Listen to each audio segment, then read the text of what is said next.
La ciencia es un elemento de la cultura cuyo trabajo es generar explicaciones acerca de los fenómenos naturales y sociales mediante un sistema de investigación metódico, sistemático y lo más objetivo posible. Hoy dedicaremos esta charla a asomarnos un poco al mundo de la vida microscópica, el objeto de estudio de un campo de la ciencia, la biología. El estudio de los sistemas vivos nos lleva a entender su complejidad. Si empezamos, por ejemplo, con el problema científico de la biodiversidad, un asunto de gran relevancia, sobre todo para los mexicanos. Nuestro país es de los pocos en el mundo que reúne una gran riqueza biológica gracias a una serie de condiciones que lo determinan, como son su ubicación geográfica, su topografía y su historia geológica. En efecto, la ubicación geográfica de México hace que forme parte de dos regiones biogeográficas, la neártica al norte y la neotropical al sur, y por tanto que cuente con especies de climas fríos y templados y de climas cálidos y tropicales. Las grandes cordilleras que surcan su territorio definen regiones de ambientes diferentes e incluso microclimas, con flora y fauna exclusivas, lo que podemos observar en los cambios de paisaje en distancias cortas cuando recorremos algún camino de su geografía. Y lo mismo sucede con su gran extensión litoral, bañada por corrientes frías y calientes, con zonas de playa muy extensas del lado del Golfo y con zonas de acantilados y mar abierto en el Pacífico. Ahora bien, tenemos una biodiversidad pasada, ya que el territorio no siempre ha estado como hoy lo conocemos. Hubo tiempos geológicos en los que solo las penínsulas de California y Yucatán eran tierra emergida. Lo demás estaba cubierto por el océano, y esto lo sabemos por los fósiles de organismos marinos que se han encontrado en el territorio central. Si les interesa el tema, les sugerimos el video número 1, El Enigma Geológico de México, que nos explica de manera muy sencilla por investigadores de la UNAM la serie de cambios que ha sufrido la Tierra por miles de millones de años y cómo esos cambios han originado las características actuales de nuestro país y que además seguirá cambiando. México es considerado en los primeros lugares en el mundo por el número de especies de reptiles, mamíferos y plantas, lo que ya de por sí es importante, pero lo que más nos interesa es que muchas de ellas son originarias de nuestro país y son endémicas, es decir, que no se encuentran en ningún otro lugar del mundo. La sistemática es la rama de la biología que estudia la biodiversidad, no solo las especies actuales con las que convivimos, sino también aquellas que existieron en épocas geológicas pasadas, muchas de las cuales ni siquiera sabemos de su existencia, pues se perdieron en extinciones masivas como la sucedida a fines del Paleozoico y la reciente a la que estamos contribuyendo como especie. Precisamente la gran diversidad y riqueza de especies plantea un problema para la biología como ciencia y es cómo ordenar los millones de especies para su estudio. Lo primero que hay que hacer es clasificar, buscar semejanzas y diferencias que nos lleven a establecer grupos de especies. De hecho, las clasificaciones de los seres vivos se hacían ya desde tiempos muy antiguos, aunque siguiendo criterios no científicos, por ejemplo, utilitarios y prácticos, en función de las necesidades humanas. Así, por ejemplo, las plantas se ordenaban en comestibles, medicinales, venenosas, etc. No fue sino hasta el siglo XVI, con el conocimiento de muchas nuevas especies observadas en los grandes viajes y descubrimientos de nuevas tierras, que empezaron a buscarse nuevos criterios de clasificación en la idea de reflejar mejor el orden natural, lo que da lugar al desarrollo de la sistemática. Así, surgen las llamadas clasificaciones artificiales, basadas en las características de los seres vivos que a juicio del clasificador eran de mayor valor para distinguir un grupo de otro. Así se ordenaba a las plantas, por ejemplo, en hierbas, arbustos y árboles o plantas leñosas, o a los animales por la presencia o ausencia de sangre o de vértebras. Aunque las clasificaciones artificiales no habían conseguido ser el reflejo del orden natural, constituyeron un gran avance en el ordenamiento de la biodiversidad, sobre todo por la construcción de un sistema de clasificación jerárquico con categorías taxonómicas de la especie hasta el reino que se utiliza hoy en día. La sistemática cobró un nuevo impulso a partir del siglo XIX por el sustento que le daba la teoría de la evolución. Así, el nuevo criterio de clasificación fue el evolutivo, basado en las relaciones de parentesco de las especies, dando lugar a las clasificaciones naturales que constituyen una mayor aproximación a ese orden natural tan buscado. Por ejemplo, una clasificación artificial pondría al tiburón y la ballena en un mismo grupo por su semejanza, pero en una clasificación natural que busca el parentesco, pondría a la ballena y al murciélago en el mismo grupo, pues evolutivamente son más cercanos. Por ejemplo, las aletas de la ballena tienen la misma estructura ósea que las alas del murciélago. La sistemática, como ciencia de nuestros días, parte de entender la diversidad biológica como producto de la evolución y metodológicamente la ordena con el criterio de reflejar la historia evolutiva de las especies, planteándose y resolviendo hipótesis acerca de sus posibles relaciones de ascendencia y descendencia. Esta ciencia va más allá de hacer clasificaciones. En efecto, un campo dentro de la sistemática es la taxonomía, como la actividad científica de establecer los principios teóricos y metodológicos en los que se basan los sistemas de clasificación. Es la parte de esta ciencia donde se plantean los problemas, se proponen las hipótesis, se genera la teoría. Otro campo es la clasificación, que consiste en ubicar una especie dentro de un sistema de clasificación, y el tercer campo es el de la nomenclatura, que es un sistema de normas que se siguen para dar nombre científico a las especies y grupos. Es tarea de la taxonomía establecer las categorías taxonómicas del sistema jerárquico de clasificación. Las categorías básicas son especie, género, familia, orden, clase, filum o división y reino. Pero actualmente, con el conocimiento de las arqueobacterias, se ha agregado una categoría superior al reino, el dominio. Utilizando este sistema podemos clasificar cualquier especie, por ejemplo la nuestra, de la siguiente manera.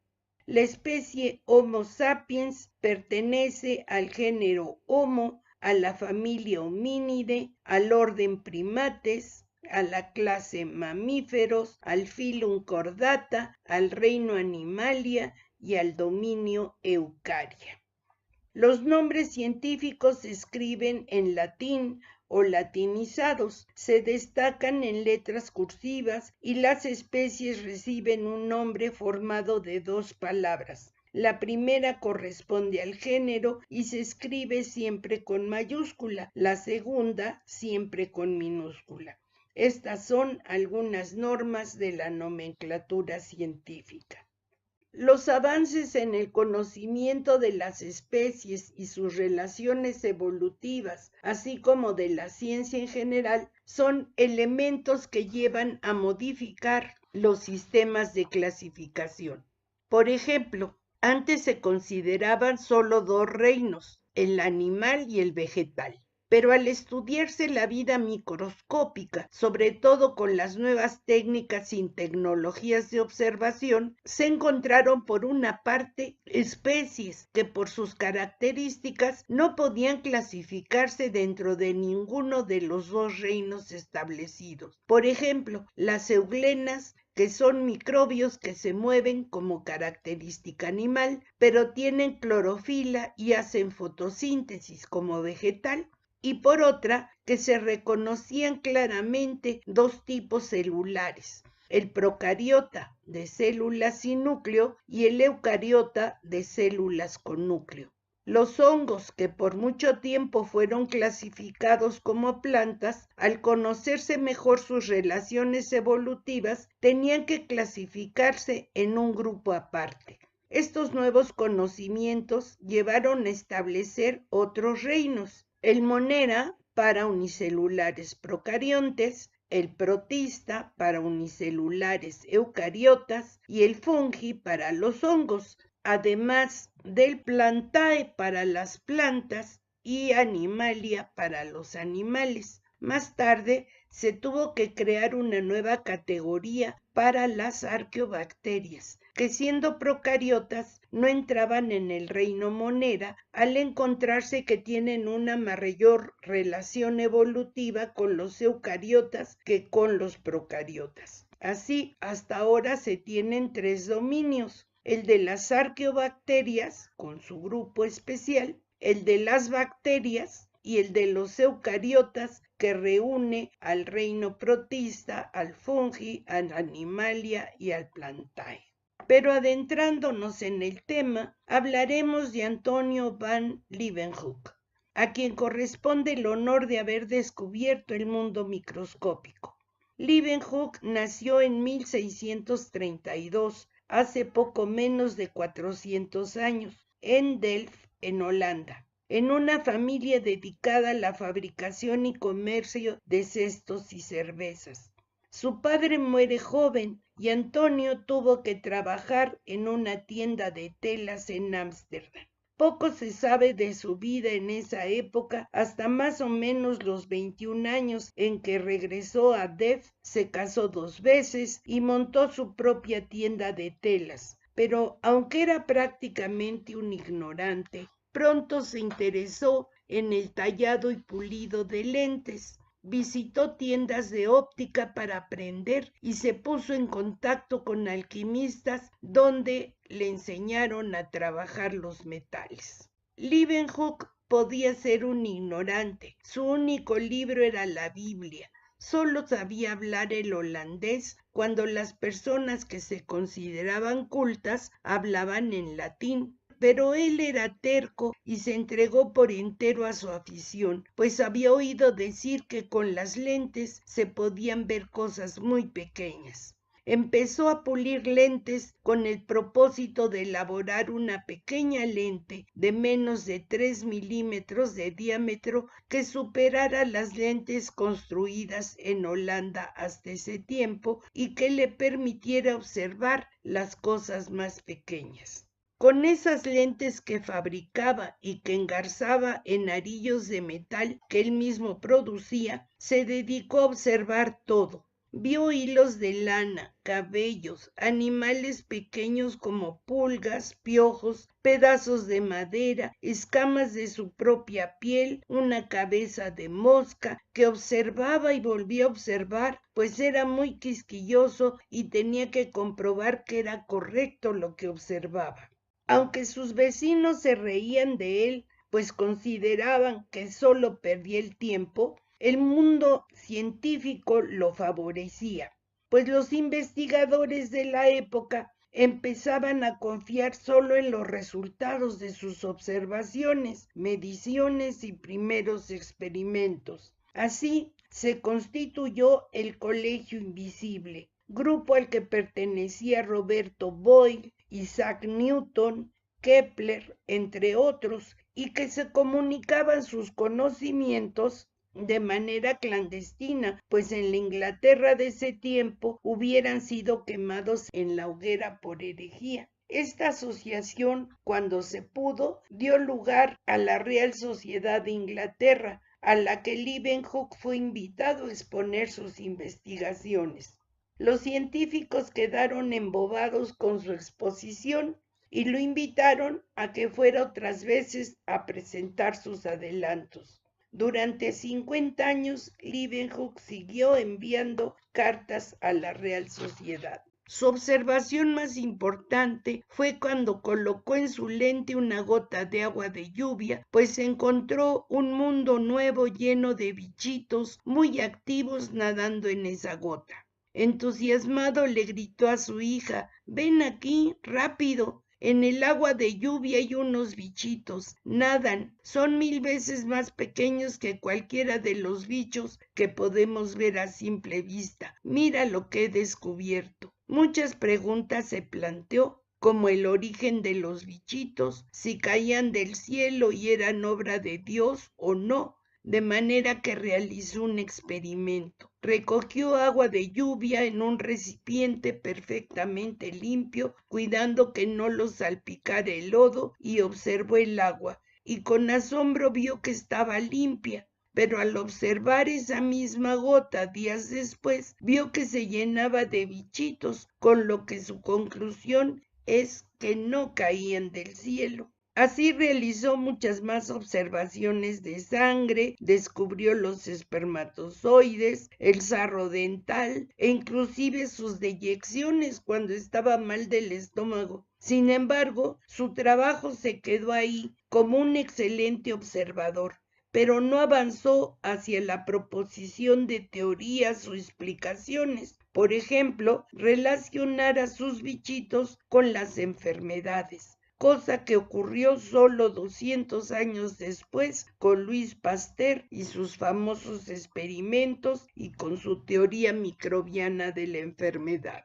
Su trabajo se valora como el descubridor del mundo microscópico, pero no como verdadero científico, pues nunca quiso enseñar y tener discípulos, aunque le pedían en la Real Sociedad que les prestara o les vendiera uno de sus microscopios. Nunca lo hizo, pues era muy desconfiado, pues ni a su familia les dejaba ver sus microscopios. Hacia el siglo XIX se avanzó en la biología al proponerse la teoría celular, que explica que todos los seres vivos estamos constituidos por células y que estas son la unidad de origen y fisiológica, es decir, que las células provienen de la reproducción de otras células y que la célula es la unidad de vida capaz de realizar todas las funciones de un sistema vivo. Este avance teórico ha ido al parejo de la mejora en la tecnología para realizar microscopios cada vez más potentes y otros instrumentos de observación.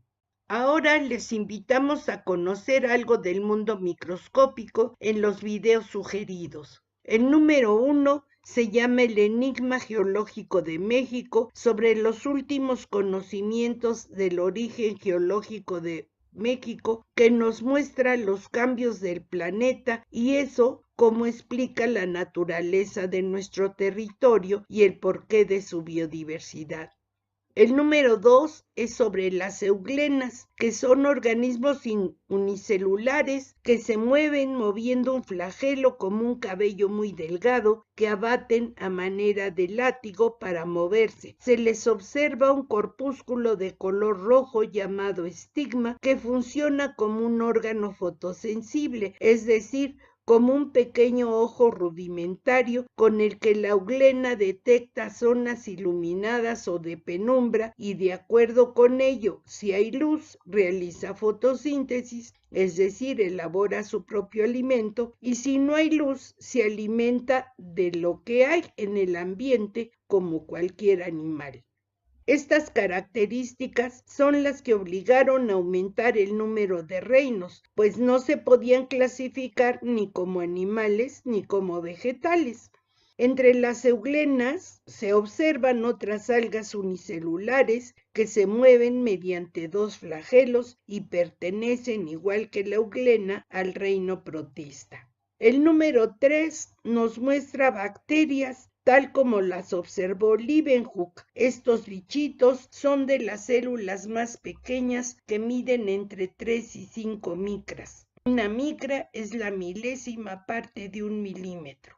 Se pueden reconocer sus formas típicas de pequeños bastoncitos o bacilos, esféricas o cocos y algunas agrupaciones como estreptococos o en forma de cadena y estafilococos en forma de racimos. Los videos número 4 y 5 nos muestran paramecios, que son protozoarios del reino protista, muy comunes en cualquier charco. Son de las células más complejas por las diferentes estructuras, entre ellas los cilios, que son pequeñas pestañas vibrátiles que se mueven de manera coordinada para que el paramecio se mueva muy rápido. En el video 4 se observan, entre otros protozoarios ciliados, también vistos con un microscopio óptico, que es el más común, y en el video 5 se usa un microscopio de contraste de fases que es más potente y permite observar las células vivas sin necesidad de someterlas a procesos de tinción, ya que con la luz, adelantando y retrasando los rayos, nos permite discriminar todas las estructuras como zonas brillantes y oscuras.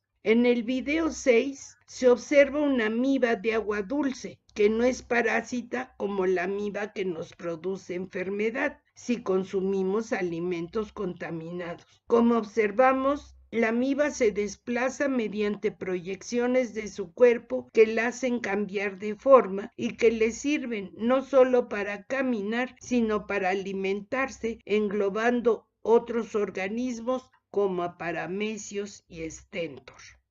Finalmente, el video 7 nos muestra algas unicelulares marinas de un grupo conocido como diatomeas, a la que justamente se les considera las joyas del mar por su belleza.